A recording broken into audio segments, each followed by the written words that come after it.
Epicondilite é o tema do quadro do exercício e lesão de hoje. Eu quero explicar para você que é profissional de educação física, personal trainer ou fisioterapeuta, como raciocinar em cima da epicondilite e como prescrever o exercício de uma forma sensata, eficiente, que não vai piorar o quadro do paciente e vai contribuir para o processo de tratamento que está sendo feito, de uma forma segura. Você adaptar os exercícios, adaptar a rotina de treinamento que você tinha proposto para esse cliente, que evoluiu por N motivos na epicondilite. Eu vou te explicar um pouco do que é, como pensar e principalmente como adaptar esse exercício. Vamos comigo no quadro Exercício e Lesão.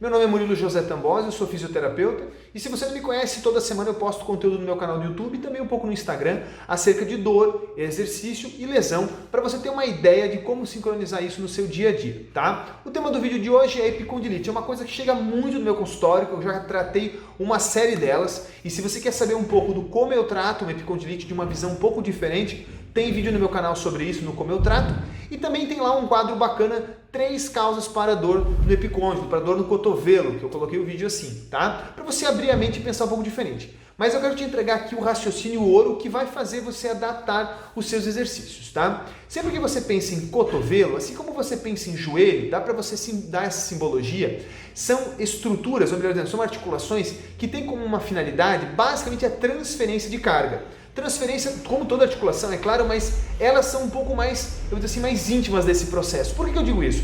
Quando você pensa na mão, você pensa mais no mecanismo fino, do manuseio, do tato, do pegar, do manusear, certo? E não tanto da sustentação de carga. Quando você pensa num ombro, numa cintura escapular, vamos falar assim, no complexo escápulo torácico e tudo mais, você pensa em sustentação, você pensa em manter a carga, sustentar nos ombros, algo nesse sentido, tá? Dentro do estudo do desenvolvimento motor humano, a gente explica isso, tem um raciocínio muito fácil para você imaginar isso. Então, tanto o joelho como o cotovelo tem uma propriedade mais de transferir. Ele vai pegar aquele movimento fino que você está fazendo com a mão e vai transferir o que for necessário desse movimento fino. Vamos dizer que você está pegando, você está pintando um quadro, O peso desse pincel, dessa estrutura do teu braço ali, quem está transferindo para a estrutura de sustentação que é o ombro, então ombro, sustentação, certo? Quem está transferindo essa estrutura aqui assim, certo? É o cotovelo. Ele está pegando o movimento fino que você está fazendo com o pincel, mantendo ele estável, transferindo para a região do ombro. É claro, toda articulação ela tem um papel também de transferência, também de estabilização, também de movimento fino. Não deixa de ser, mas você não consegue fazer muito movimento fino com o ombro e com o cotovelo, é muito mais com as mãos. Você não consegue sustentar muita coisa com os seus dedos, mas nos ombros você consegue, você entende? Parece meio besta, mas é fácil de entender. Então, se você entende isso, então você começa a pensar assim, bom, então o cotovelo tem um papel principal na transferência de carga que vem da mão para o ombro. Ótimo, já ajuda bastante se você entendeu isso. Agora imagina como que acontece a epicondilite. Você sabe que a epicondilite é uma inflamação do epicôndilo, que pode ser o lateral ou medial, e que ali se inserem os músculos extensores do punho e flexores do punho. Por que justamente acontece a inflamação do epicôndilo, justamente nesses tecidos que estão relacionados aos extensores e aos flexores? Exatamente por essa falha biomecânica, que pode ter N causas, eu já falei, você vai lá no vídeo, 3 causas para dor no epicôndilo, dor no cotovelo, que você vai entender. Por N causas, a transferência da carga da mão para o cotovelo está alterada. De tal forma que ou os extensores ou os flexores, vamos tomar os extensores para uma epicondilite lateral, tá? Vamos considerar isso aqui. Eles estão em sobrecarga, eles estão trabalhando demais. E tem N motivos para o músculo trabalhar demais. Pode ser sim uma falha biomecânica na mão? Pode ser, por um trauma, uma cicatriz? Pode. Pode ser uma falha mecânica no ombro? Pode. Pode ser uma falha do próprio músculo por um problema neurológico, por exemplo, uma lesão cervical? Pode. Pode ser por uma sinusite, uma amidalite, um dente inflamado? Pode. Pode ser um problema do esôfago? Pode. Pode ser qualquer coisa. Então eu não vou explicar causas porque pode ser 1000 coisas. Se você quiser saber sobre as causas, tem vídeo sobre isso. Mas enfim, agora que você entende que a epicondilite ela é causada por um aumento da atividade dos músculos nessa região, vamos usar o extensor do punho para facilitar. Esse músculo está fadigado, ele está trabalhando horrores e com isso ele não consegue mais no ventre dele, no meio dele, sustentar a carga. Nas unidades motoras, nas fibras contráteis, ali, nos sarcômeros, não consegue mais sustentar a carga. Com isso, ele toca o barco para os tendões. E aí começa a inflamação nos tendões. Ou no punho, com cistos paratendíneos, cistos sinoviais, que faz aquela bolinha que assim, ou no cotovelo, numa epicondilite, que é o caso do vídeo. Bom, você já entendeu aí o mecanismo lesional, já entendeu algumas das causas. Num outro vídeo a gente pode aprofundar melhor nessas causas, né? Mas e aí, Murilo? Então, pensando assim, o que eu devo fazer? Eu, como profissional da área da saúde. Se você é fisioterapeuta, obviamente você tem que ter o raciocínio que eu falei e fazer o tratamento das causas, senão você está ferrado. Não tem outro jeito. Já você que é profissional de educação física, se você entende que é esse o objetivo, que esse é o mecanismo, sobrecarga dos extensores, nesse caso, do punho, por algum desequilíbrio, primeiro você precisa saber se esse movimento desse ombro está normal. Você precisa saber se o movimento desse punho está normal. Você não precisa saber se ele tem uma disfunção do húmero, uma disfunção da escápula, uma assimetria escapular ou discinese. Não. Você precisa saber se está normal ou se não está. Se você souber que está normal, você já pode descartar essa variável. Se você souber que o punho está normal, você pode descartar essa variável.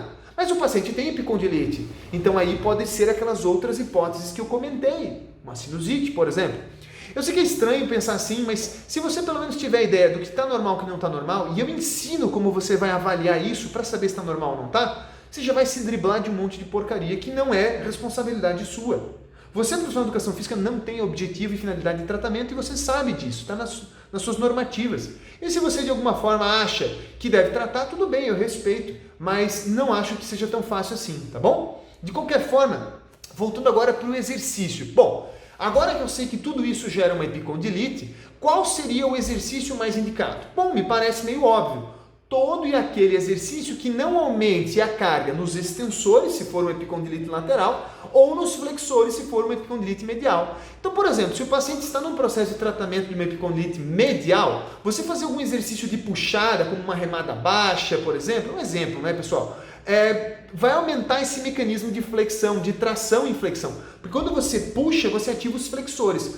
É uma tendência, tá, pessoal? Não é que só vai ativar os flexores. Quando você empurra, há uma tendência dos extensores. Porque você está empurrando aqui assim, você está evitando esse processo de flexo-extensão.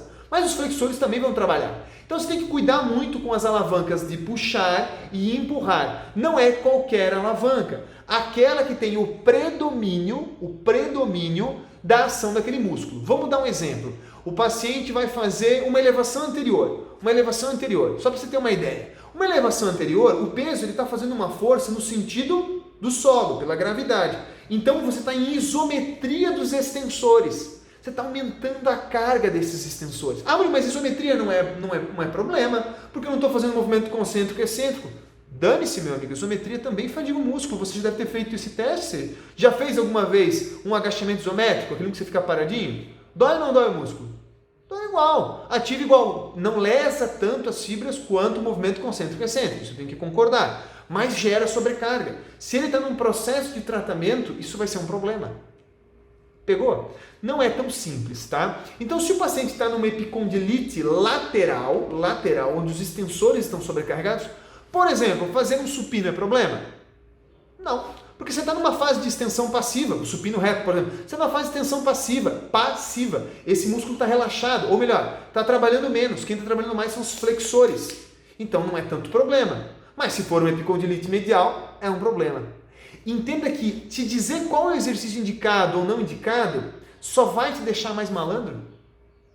Parece que eu cutuquei uma ferida aí, né? Mas é de propósito. Eu não tenho o hábito, a prática de nenhum dos meus colegas que eu tenho como educadores físicos, nenhum, ficar dizendo o que fazer e o que não fazer. Eu explico, amigo, o seguinte, ó, a biomecânica é essa, a falha é essa, a causa é essa. Então, por exemplo, se a causa fosse uma sinusite e eu tratei essa sinusite, pode fazer que exercício? Qualquer um. E se fosse por um trauma no punho, teria algumas contraindicações. Eu passaria essas contraindicações para o colega educador físico para que ele faça o treinamento dele da melhor forma possível. Mas se ele sabe avaliar, ele não vai precisar disso. Então é muito importante que você entenda o raciocínio por trás da lesão e não necessariamente você se acomode a saber exercícios reprodutíveis. 10 exercícios para epicondilite lateral. Puta burrice! Aí daqui a um pouquinho aqueles 10 acabam, você não sabe mais o que fazer. E aquele cliente talvez não é aquele cliente para aquele exercício, por mais que ele seja para epicondilite. Porque existem várias causas para epicondilite. E se existem várias causas, existem vários treinamentos. Você não concorda comigo?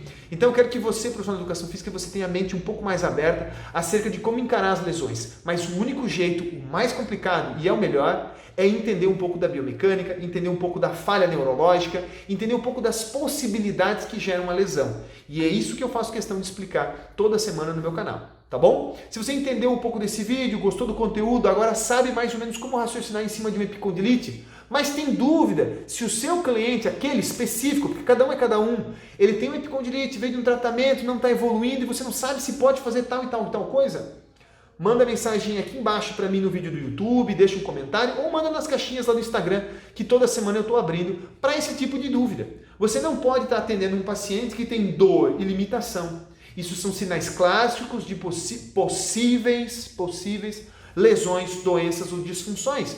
E se você está tratando isso, você está no seu exercício legal, vamos dizer assim, da profissão. Você não está fazendo o seu trabalho. Seu trabalho é manutenção, promoção, potencialização da função, quando ela está normal. Mas para isso, você precisa saber se ela está normal. Tá bom? Fica aqui um quadro Exercício e Lesão, focado em epicondilite, com um insight de um pensamento para vocês acerca de como isso tudo começa e como de fato você deve conduzir. Pensa um pouco do que eu falei e começa a pensar, bom, meu paciente tem uma epicondilite medial, pô, então não vou fazer supino, mas dá para fazer uma elevação anterior?